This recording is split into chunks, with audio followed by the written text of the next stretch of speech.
नमस्कार, स्वागत है आप सबका देश रोजाना के डिजिटल प्लेटफॉर्म पर और मैं आपके साथ किरण शर्मा। इस तरह के कुछ खास कार्यक्रम आपके लिए हमेशा हम लाते हैं। इसी की तरह आज एक विशेष विषय पर बात करेंगे।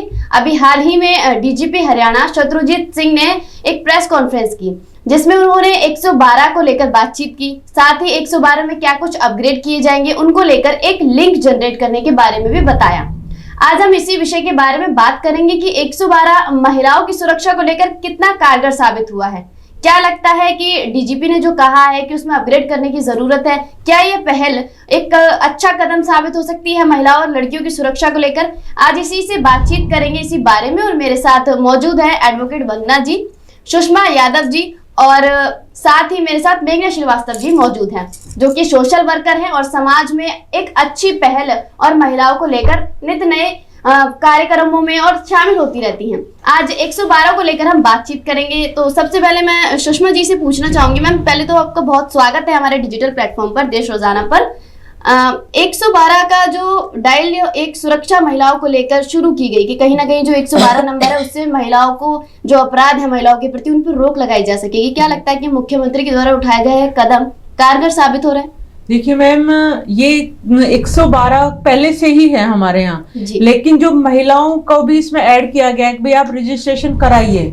जिस तरह से आपने कुछ टाइम पहले देखा होगा कि महिला हेल्पलाइन भी शुरू हुई थी, उसी के तरह 112 पे रजिस्ट्रेशन करना, क्योंकि वुमेन सेफ्टी भी जरूरी है। मैं तो खैर ये कहूंगी वुमन ही नहीं, जेंट्स सेफ्टी भी जरूरी है, क्योंकि अपराध जो होते हैं वो जेंट्स के साथ भी होते हैं। आपने देखा होगा बहुत से ऑटो वाले लूटपाट के चक्कर में उनको भी मतलब हाथापाई भी होती है, भाई मार भी देते हैं कई बार।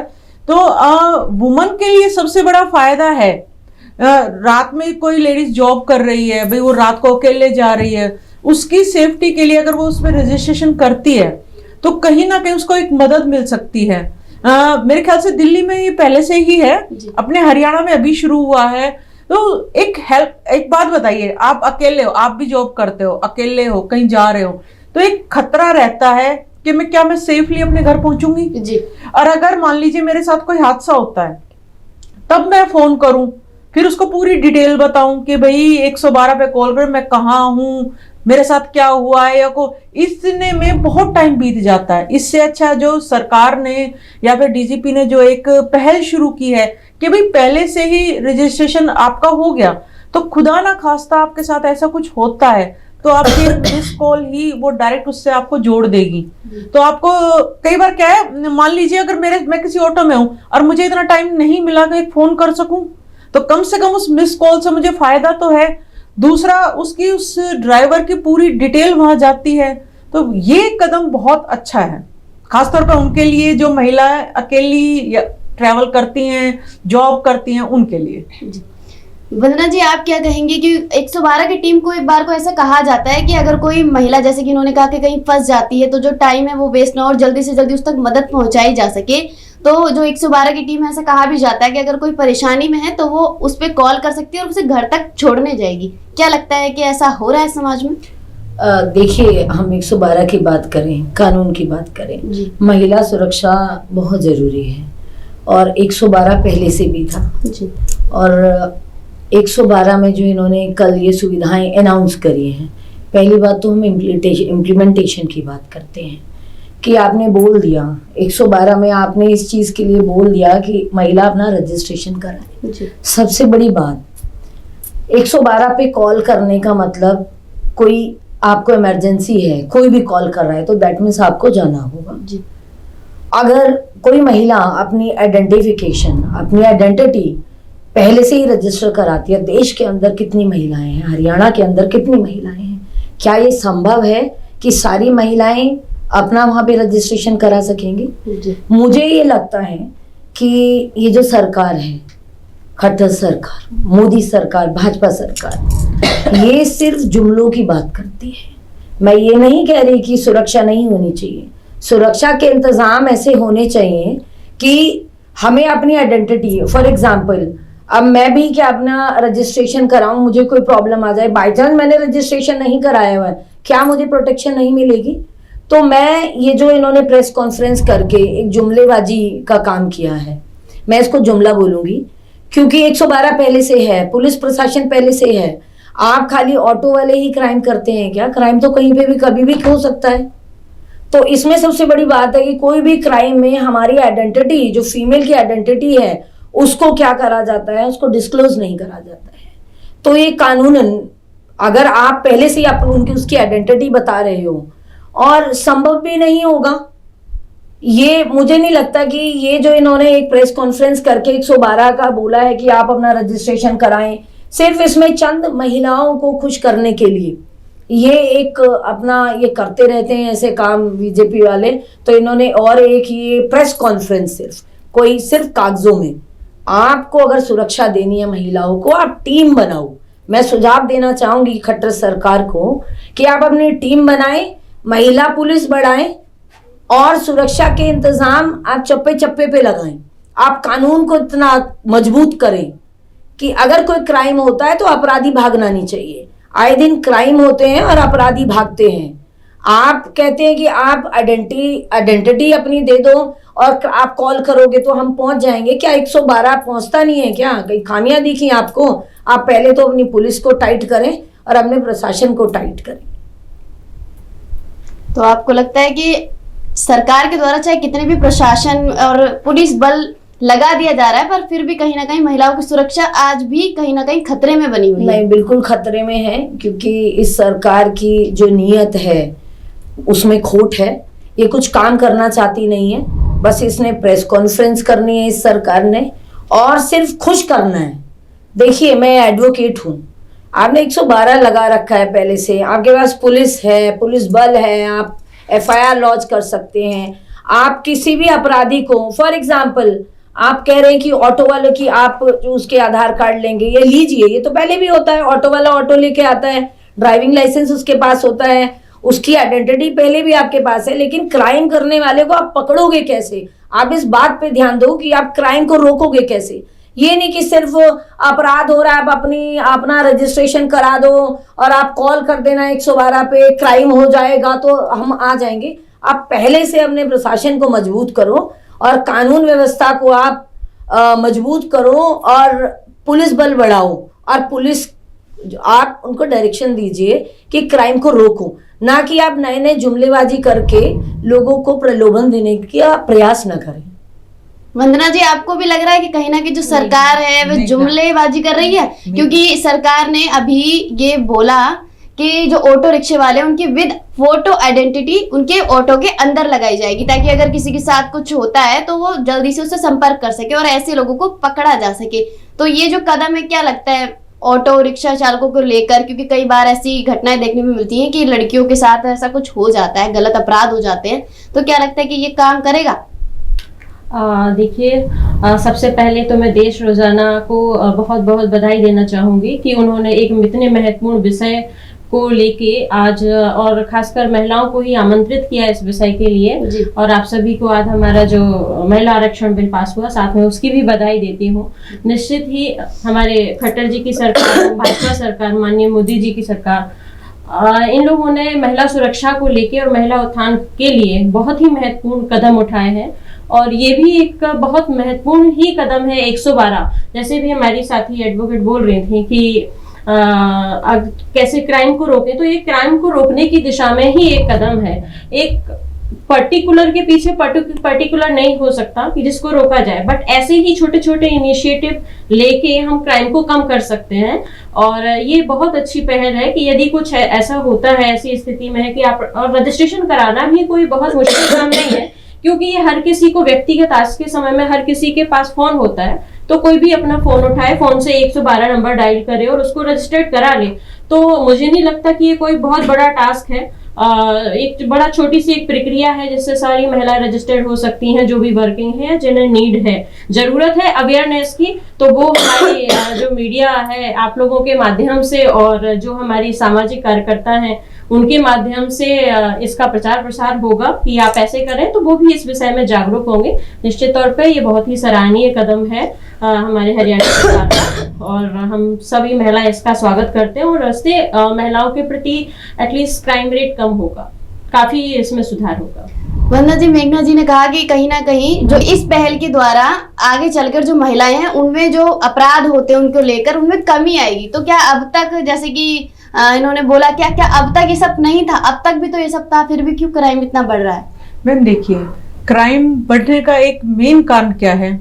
इंसान का जागरूक ना होना जी। चाहे वो लेडीज है, मैं तो अब भी यही कह रही हूँ कि जरूरी नहीं है कि अपराध सिर्फ महिलाओं के साथ है, जेंट्स के साथ भी है। लेकिन हम क्या मानते हैं, नहीं, महिला पीड़ित है जी, जेंट्स भी उतना ही पीड़ित है, उसके साथ भी हो सकता है उतना ही बड़ा अपराध हुआ हो। सच्चाई ये है कि हमें वो चीज रोकनी है। महिला या जेंट्स का अगर हम ना सोचें तो हमें अपराध रोकना है। उसके लिए जो भी कदम उठाए जा सकते हैं, जिस तरह के भी कदम हो, वो जरूरी है। 112 की हम बात करें, उससे पहले वुमेन्स हेल्पलाइन शुरू हुई, बहुत जगह वुमेन्स हेल्पलाइन ने बहुत मदद की। उसके बाद 112 आया, 100 नंबर को हटा के 112 आया। मैंने खुद मैम डायल किया है, जैसे कई जगह कोई झगड़ा हो गया और हम उस रोड से निकल रहे हैं, मैंने खुद डायल किया और 2 मिनट के अंदर हमें वो मदद भी मिली है। लेकिन अब मुद्दा आया है महिलाओं के लिए, महिला की सुरक्षा के लिए। जब रात को, जैसे हमारा आज के टाइम में फरीदाबाद में हम इस टाइम आधा फरीदाबाद ग्रेटर फरीदाबाद हो गया है, लेकिन वहां पे अगर जिसके पास पर्सनल अपनी गाड़ी नहीं है तो जो वर्किंग है, चाहे वो जेंट्स है या लेडीज है, लेडीज ज्यादा है, वो परेशान है। क्यों? वहां तक कोई सवारी नहीं है, उसको ऑटो लेना ही पड़ेगा। और कई बार ऐसा होता है कि आप ऑटो में अकेले भी हो सकते हो, या फिर घर वाले भी पूछते हैं, बेटा कहाँ पहुंचे आप, बेटा कब तक आओगे। तो एक सेफ्टी भी है कि ये रजिस्ट्रेशन जो हो रहा है, और जो ऑटो वालों के लिए कि भाई जिनके पास लाइसेंस है, जिनके पास अपनी आईडी है, उनको ही ऑटो चलाने देंगे।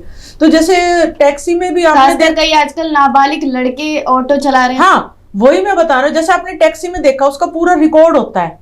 आप एक टैक्सी में बैठते हो, उसका पूरा रिकॉर्ड होता है, आप अपने घर पे भेज सकते हो कि मैं इस टैक्सी में हूँ। इसी तरह जब ऑटो का रिकॉर्ड होगा तो लड़की बहुत चीज में सेफ महसूस करेगी, और वो रिकॉर्ड जो है वो अपने घर पे भी कि भाई मैं फलां ऑटो में हूँ। जरूरी नहीं आप 112 पे ही कोई क्राइम हो तभी भेजो, आप अपने घर पे भी तो भेज सकते हो। घर पे माँ बाप को ये तसल्ली है कि भाई हाँ हमारी बच्ची सेफ है, इस बंदे के साथ इस ऑटो में है। ठीक है, 2 सेफ्टी हो गई। अगर कोई बात होती है और आपने रजिस्ट्रेशन कराया हुआ है और आप उस पे मिस कॉल कर रहे हो, वो तीसरी सेफ्टी हो गई। दूसरी बात मैं तो ये कहूंगी, देखो मैं सरकार या किसी का नहीं कहना चाहूंगी, अपनी सेफ्टी अपने हाथ है सबसे बड़ी बात। अगर आप खुद मजबूत हो, आपके पास कुछ ऐसे साधन है, आप रात को ट्रैवल कर रहे हो, आप जा रहे हो और आपके पास अपने खुद के साधन है, तो शायद आप ज्यादा बचाव कर सकते हो। क्योंकि कहते हैं ना, अगर मान लीजिए आपने 112 पे कर भी दिया और उनको 5 या 10 मिनट लग गए, उस 10 मिनट में आपके साथ क्या नहीं हो सकता जी। तो अपनी सेफ्टी में अब भी यही कहूंगी, अपने हाथ है। आप कुछ इंतजाम अपने पास ऐसे करके रखो, नाइफ है, मिर्ची पाउडर है, या कुछ और भी स्प्रे है, जिससे कि आपकी खुद की सेफ्टी भी खुद अपने हाथ कर सको। वंदना जी, सुषमा जी ने कहा कि बताया कि एक बार ऐसा ही हुआ और 2 मिनट में 112 की टीम आ गई। आप एडवोकेट हैं, आपको भी ऐसे कई मामले सुनने में आते हैं महिलाओं को लेकर। आपने सुना होगा कि आजकल तो यही सब ज्यादा चल रहा है। अगर अपराध देखा जाए तो महिलाओं को लेकर काफी अपराध फरीदाबाद में क्या पूरे देश में देखने को मिल रहा है। तो कोई ऐसा किस्सा आपके जहन में आया हो, किसी ने आपको बताया हो या जानकार कि 112 की टीम पर फोन किया और वो समय पर आई है, उनकी वजह से कोई दुर्घटना हो, कुछ ऐसा शेयर करना चाहें आप? नहीं, मेरी नजर में नहीं है। मेरी नजर में तो इतना हो रहा है जी कि आए दिन क्राइम हो रहे हैं, और क्राइम होने के बाद उनको न्याय नहीं मिल रहा है। इवन आपको बता दूं, हालात इतने बदतर हो गए हैं कि एक महिला के साथ ये 112 की बात करते हैं जी, और इसमें और इम्प्लीमेंटेशन की बात करते हैं। सिर्फ ये बात करते हैं। मैं ये आपके चैनल के माध्यम से हरियाणा के लोगों को, फरीदाबाद के लोगों को बता देना चाहती हूँ कि ये सिर्फ जैसे इन्होंने बेटी बचाओ बेटी पढ़ाओ जी, ये इनका जो एक नारा चला, ये पूरे हरियाणा में इन्होंने छोड़ा कि भी हम बेटी बचाएंगे बेटी पढ़ाएंगे। आप पूरे हरियाणा को ले लें, ना तो बेटी बच रही है ना बेटी पढ़ रही है। अभी जो इन्होंने प्रेस कॉन्फ्रेंस करके, ये सिर्फ क्योंकि इनको पता है, इस सरकार को पता है, पर हरियाणा की जो बेटियां हैं वो तो बहुत नाम कमा रही हैं आपके रीना। देखिए अपने बलबूते पे कमा रही हैं, वो पहले भी कमा रही थी, लेकिन मैं खट्टर सरकार से पूछना चाहती हूँ कि जो इनका नारा था वो कहाँ गया? इनका नारा किताबों में रहता है, वो फिर पन्ने इनके फट भी जाते हैं। ऐसे ही अब ये ऑटो, आप एक बात बताइए मुझे कि ऑटो ड्राइवर ऑटो चलाता है, क्या उसका लाइसेंस नहीं होता है? लाइसेंस नहीं होता तो चालान भी कटता है, ठीक है। वो ऑटो लेके आता है तो रजिस्ट्रेशन भी होता है, रजिस्ट्रेशन नंबर भी होता है उसका। ये क्या बातें करते हैं कि वो आइडेंटिटी लगाएंगे? लगाएंगे, पहले से लगाते आ रहे हैं। ये इस बात का क्या नई बात है कि इससे सुरक्षा कर देंगे कि भाई एक आइडेंटिटी उस चीज में आ जाएगी, तो ये से ये कहाँ से सुरक्षा कर रहे हैं? मैं ये पूछना चाहती हूँ इनसे। ये ऑटो वाले की आइडेंटिटी लगवा रहे हैं, महिलाओं की आइडेंटिटी को खुद लेना चाह रहे हैं। ये करना क्या चाहते हैं? ये सिर्फ और सिर्फ इन्होंने कुछ वैसे करना नहीं है, प्रेस कॉन्फ्रेंस करनी है इन लोगों ने, और भाषणबाजी में ये करना है कि भाई हम महिलाओं को सुरक्षा दे रहे हैं। ये इसलिए जुमला इन्होंने छोड़ा है कि इनको पता है कि आने वाला जो समय है वो कांग्रेस का समय है, और हरियाणा की जो बेटियां हैं और जो महिलाएं हैं वो इतनी तंग आ चुकी हैं, इन सिलेंडर के दाम इनसे कम होते नहीं है। और अब ये सिर्फ बातों में कि ये सुरक्षा देंगे, इनको हकीकत में बताएं कि सुरक्षा कहाँ दे रहे हैं। बताएं कि किसी के साथ अपराध होता है तो एफआईआर कहाँ लॉन्च कर रहे हो आप, और एफआईआर लॉन्च करते हो तो अपराधी को पकड़ते कैसे हो? आप अपराधी को पकड़ते भी नहीं हो, एफआईआर आप लॉन्च भी नहीं करते हो, और आप बात करते हो महिलाओं की सुरक्षा की। आप बंद करिए जुमलेबाजी। मैं कहना चाहती हूँ इस चैनल के माध्यम से, खट्टर जी सुनिए, आप महिलाएं किसी भी तरीके से बहकावे में आने वाली नहीं है आपके, और बहुत समझदार हैं, पढ़ी लिखी हैं, अपने बलबूते पे चल रही हैं। 10 साल आपने जो खराब करे हैं वो आने वाले समय में आपको बताएंगी। आप छोड़िए 112 और 111 और 100 नंबर। सुषमा जी, आप कुछ कहना चाह रहे थे, कुछ बोलिए। मैम देखिए, राजनीतिक पॉइंट एक अलग चीज है, लेकिन जो मैंने खुद ने देखा है, मैं नूह में गई हुई थी, तकरीबन 6 महीने की बात है। वहां पे उस टाइम जब केएमपी से आप निकलते हो तो रोड बन रहा, तो बहुत ज्यादा जाम, गाड़ियां मतलब 2-2 किलोमीटर मैंने खुद ने खुलवाया है। उस टाइम मुझे नंबर नहीं पता था वहां का, मैंने 112 पे कॉल की। उसके बाद जस्ट मैंने उसको अपनी समस्या बताई, थोड़ी देर में मुझे पर्सनल कॉल आया एक पुलिस वाले का कि मैम आप कहाँ हो, हम यहाँ आ चुके हैं। उन्होंने बकायदा वो जाम खुलवाया जो 2 किलोमीटर लंबा था। अभी कुछ दिन पहले मैं अपने खेत से आ रही थी, नीम का जेल के पास एक गाड़ी में एक लड़का लड़की को कूट रहा था। वो लड़की गाड़ी में बैठी तो जबरदस्ती उसको खींचने की कोशिश कर रहा था। मैं और मेरे देवर आ रहे थे हम। मैंने उसी टाइम 112 पे कॉल की, क्योंकि भीड़ थी, लेकिन उस लड़के ने शायद कोई नशा किया हुआ था, कोई छुड़ा नहीं रहा था। मैंने कॉल की और मेरा देवर भी नहीं रुका, क्योंकि आज के टाइम में कोई किसी के पंगे में पैर नहीं देता। मैंने 112 पे पूरी डिटेल बता दी, और मैं नीम का से मुझेड़ी तक आई हूँ, मतलब 1 किलोमीटर दूर। मेरे पास बकायदा कॉल आया कि मैम आप कहाँ हो, हम पहुंच गए हैं। क्योंकि जो कॉल करता है ना वो बैक कॉल उसी के पास करते हैं। मैंने उनकी पूरी बात बताई, उस लड़की की मदद हुई। ऐसे बहुत से किस्से हैं जो मैंने खुद पर्सनली 112 पे कॉल किया और मुझे मदद मिली है। मैं ये नहीं कहूंगी कि हो सकता है किसी और का अनुभव कैसा हो, या फिर हो सकता है किसी के साथ ऐसा मतलब मदद नहीं मिल पाई हो। मैं वो कहते हैं ना, बंदा अपनी बता सकता है। दूसरी बात, महिलाओं के लिए जब हम महिला हेल्पलाइन लॉन्च हुई, उसके बाद बहुत से केस ऐसे हैं जो महिलाओं के उन्होंने निपटाए, महिला थाने में या कहीं भी है। मैं किसी सरकार के लिए नहीं कहूंगी, चाहे कांग्रेस है या बीजेपी है, कोशिश हर कोई करता है कि महिलाएं सेफ रहें। हर कोई नहीं चाहता कि किसी के साथ अपराध और उनकी इमेज पे फर्क पड़े। हर कोई कोशिश करता है कि भाई महिला सेफ रहे। हम अपने घर की बेटी के लिए भी जब कोशिश कर रहे हैं तो देश की लिए बात है। मेन कारण क्या है, कई चीजों को हम नेगेटिव ले लेते हैं, पॉजिटिव ले लेते हैं। मेरा मानना यह है, नेगेटिव ना लेके अगर हम उसके सकारात्मक सोचें, पॉजिटिव परिणाम को सोचें तो ज्यादा बढ़िया। उसी का प्रयास आगे करने के लिए ही इसमें अपग्रेडेशन जो है वो आगे के लिए लागू किया जा रहा है। मेघना जी क्या कहेंगे कि अब मान लीजिए अभी निर्देश दे दिए गए कि जो 112 है उसको और अधिक सुधार किया जाएगा, जो महिलाओं के लिए को अपराध अभी भी हैं उनको कहीं ना कहीं कम करने की कोशिश की जाएगी। मान लीजिए कि अब ये हो गया, तो इसमें और कुछ भी है, आप अपने विचार कि इसमें और कुछ सुधार और भी किया जा सकता है 112 को लेकर। जैसे आपने पक्ष भी सुना, विपक्ष भी सुना कि कहीं ना कहीं अब भी कमी है और क्यों है, तो आपको लगता है कि इसमें और कोई सुधार भी करने की जरूरत है? देखिए, डेवलपमेंट जो होता है ना जी, डेवलपमेंट एक निरंतर प्रक्रिया है जी, है ना। कि कभी हम साइकिल लेते हैं तो स्कूटर का सोचते हैं, स्कूटर लेते हैं तो कार का सोचते हैं, कार लेते हैं तो फिर लग्जरी कार का सोचते हैं, जी। ऐसे ही। तो हर एक चीज में ये व्यवस्था लागू होती है। तो 112 जैसे जो बताया गया कि उसमें आपका जीपीएस लगा होगा, जी। और जिससे आप ऑटो को ट्रैक कर सकते हैं। और ट्रैक करने के साथ साथ में अभी सुषमा जी ने बताया कि 112 की सुविधाएं कितनी प्रॉम्प्ट हैं। अब अगर देखें तो थोड़ा बहुत कभी होता है कि अगर लेट वेट हुआ, अदरवाइज ऐसा नहीं है। मैं भी एक सामाजिक कार्यकर्ता हूँ, मेरे भी कुछ अपने अनुभव ऐसे रहे हैं कि अगर 112 या 100 नंबर पे कभी कॉल किया तो मुश्किल हार्डली 5 to 10 मिनट्स बैन आई है, और जो भी समाधान हो सकते हैं वो समाधान हुए हैं। और इससे सबसे अच्छी चीज तो देखिए एक यही होगी कि परिवार सबसे ज्यादा अपने आप को सुरक्षित महसूस करेगा, और महिलाओं को और ज्यादा महिलाओं को कहीं बाहर भेजने से डरेंगे नहीं कि हमारी बेटी या बहू बेटी कहीं जा रही है तो उनके लिए कोई खतरा होगा या कुछ भी होगा। वो अपने बच्चे को सुरक्षित महसूस करेंगे, और इससे महिलाओं का और मनोबल बढ़ेगा और वो और आगे बढ़ेंगी साथ में। और बाकी तो ये हमारी चर्चा थी 112 को लेकर और नए नियम जो आगे नियम लागू किए जाएंगे उनको लेकर। एक छोटी सी चर्चा देश रोजाना की तरफ से की गई थी। उम्मीद है कि आप लोगों के भी ये इसको लेकर कई विचार होंगे जो हमें कमेंट बॉक्स में जरूर बताइएगा। अगर आपको लगता है कि 112 की ये पहल कारगर साबित हो सकती है, महिलाओं की सुरक्षा को और अधिक मजबूत करने की जरूरत है, तो हमें कमेंट बॉक्स में जरूर बताइएगा। इसी तरह के कुछ खास कार्यक्रमों के लिए आगे भी हमसे जुड़े रहिए। नमस्कार, मैं आपके साथ किरण शर्मा। हमारे साथ जुड़े रहने के लिए देखते रहिए देश रोजाना का YouTube चैनल। सब्सक्राइब कीजिए, साथ ही देश रोजाना की खबरें सबसे पहले देखने के लिए प्रेस कीजिए बेल आइकन।